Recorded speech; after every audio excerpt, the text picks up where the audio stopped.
people seem to think you played reasonably well, other than maybe sort of a couple of dips on serve in the first and second set. How did you feel about it? Yeah, I served pretty poorly for a large part of the match, which hurt me a lot. I mean, it's always tough down one end at that time of day. So from one end, probably understandable, but, you know, I just couldn't find any rhythm on serve. I hung in really well in the third set, and, you know, you could see from the stats and stuff that were coming up that when I was getting into rallies, I was getting comfortably the better of those exchanges when, you know, I got past the first few shots. But he served extremely well, got loads of free points on his serve. I didn't, and that was the difference. Name and affiliation, please, when you're called upon. Go right ahead. Simon Briggs, Daily Telegraph. In the fourth set, you had a break point, obviously, and then it ended quite quickly. Were you feeling physically okay at that stage? Was there a mental effect of not getting the break point, or was it just one of those things? Well, I mean, you can get broken. I mean, I think sometimes, people always look for reasons for why things happen, but, you know, you're not going to hold serve every single time in a match. You know, I saved loads of break points in the third set when I could have quite easily have been broken. You know, he on the break point, I had a pretty good return. He hit forehand like an inch from the line. It was the next 2 points that were more frustrating for me. I had 2 second serves and didn't put any in the court. And then, you know, I missed a pretty simple pretty simple volley. I think it was at 15-all in the next game, which cost me. You know, and that's not. I mean, that was just poor execution. I mean, I played a good point. I got myself in the right position, just hit a bad shot.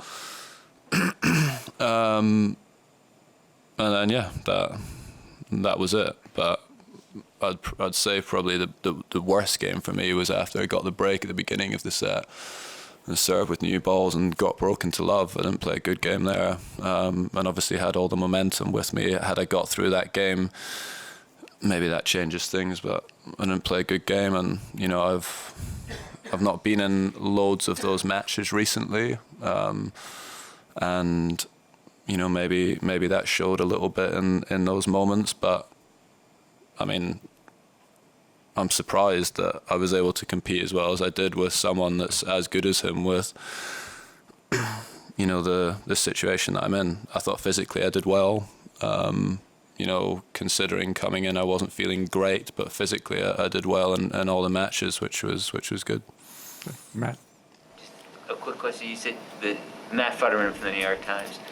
Just to clarify something you were saying to Simon, you said the situation you were in, were you referring to not having a great summer, or no, I've got a metal hip. It's not easy playing with that. It's really difficult, and I'm surprised that I'm still able to compete with guys that are right up at the top of the game in matches like this. You know, I'm really proud that that I've worked myself into a position where I'm able to do that. I'm really disappointed that, you know, I didn't get over the line today, but you know, I get reminded, like, you know, this is the first time you've made, you know, the third round here since 2016. It's been 6 years, and it's been a difficult 6 years for me. It's been really hard. And although it's the first time I've only made the third round here, I'm really proud of that effort that I put into, you know, to get myself back into these positions. So I'm hoping that, you know, in the future I can go further. But considering, I did all right. Okay. Craig? Andy, Craig Gabriel, 9 Australia. Just picking up on that point about how proud you are of yourself after all you've been through. When you incur a loss or a defeat, is it as hard to take now as it was years ago, or is it a little bit easier to accept? No, it's still as hard, still as disappointing. you know, in some ways, you know, you can maybe deal with it slightly better in other ways, because you know you probably don't have that many more opportunities playing in these tournaments. It's, you know, it's a shame, because obviously would have liked to have done better, and, you know, had I got through that one, you know, the draw had opened up a little bit. So yeah, it's, in some ways it's easier, in others not. Right here. And Neil McClellan from the middle. And can you say what feels different out on the court, if there is any difference from now than from 5 years ago? Physically. Mentally, or so that game match 5 years ago compared to here. Do you think that the difference? Do you think that what's different from you? You talk about your physical things you've come through and everything. Can you just sort of express how it feels differently on the court? Well, I mean, a lot of the things feel the same, but obviously I'm just not quite capable of, you know, the the sort of movement and physicality that I was 5-6 years ago. I mean, that's pretty obvious, and, you know, I shouldn't expect to be. You know, I think if you watch Rafa and Novak moving around the court now, who are similar age, I think they're moving pretty similar to how they were 5-6 years ago, whereas for me there's obviously been a bit of a drop off there, and that, you know, that can affect you, you know, in terms of how you have to play the points, and maybe you just don't track as many balls down as before. Maybe the reach isn't quite as much as it was, but in terms of the shots and everything, there's nothing that is stopping me from hitting the same shots as I did before. Okay, we'll take 2 more questions, and then Tamani. James Gray, iNewspaper. Andy, third round, obviously you always want to go further. Do you feel that it's been worth it, what you've been through the last 5 or 6 years? You say you're very proud of what you've achieved. Do you feel there's much more to give, and that this is still all worth it?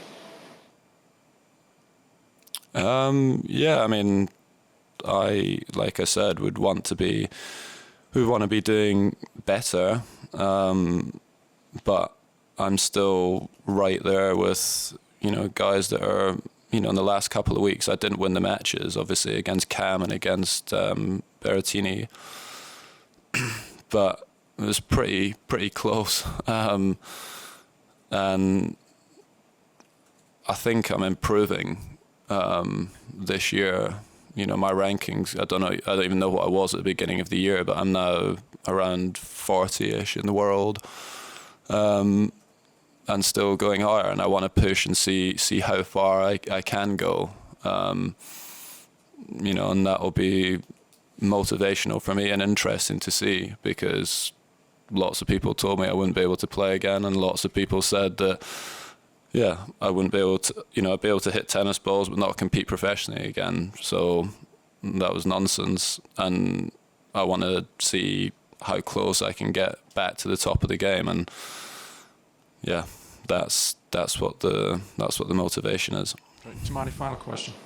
Andy, my question was kind of similar, but given, you know, the issues this summer with the abdominal kind of strain when you were just playing one in Stuttgart, and then the cramping, does, you know, a result like this give you, you know, more encouragement that if you can have, I don't know, a swing where, you know, you're able to be healthy and, you know, match after match, tournament after tournament, that you can go further? Yeah, and like the cramping and stuff, I think me and my team resolved that. I mean, we probably should have resolved it earlier than what we did, but we got there, and, you know, I played, well, I don't know how long today's match was, 3 hours and a half, 3 hours 45 minutes, you know, and the last couple of matches in some pretty tough conditions, and I managed to get through that. So that was good, because I was pretty unsure going into the tournament how I was going to deal with that. And yeah, like physically, I've done well in terms of how I actually feel on the court and how I've recovered. Like, you know, if this was 12 months ago, I would have got probably progressively worse as the matches went on, whereas I felt like I started to feel better with each match that I played, and that was really, that was really positive. But yeah, still leaving, obviously feeling disappointment and wishing I had done some things better and differently and had a different result. But we got, a couple of fun team events to look forward to now in the next few weeks, which can help after a loss like today. Being around friends and team, team environment can help. So look forward to that, and then, hopefully, continue to play better through to the end of the season.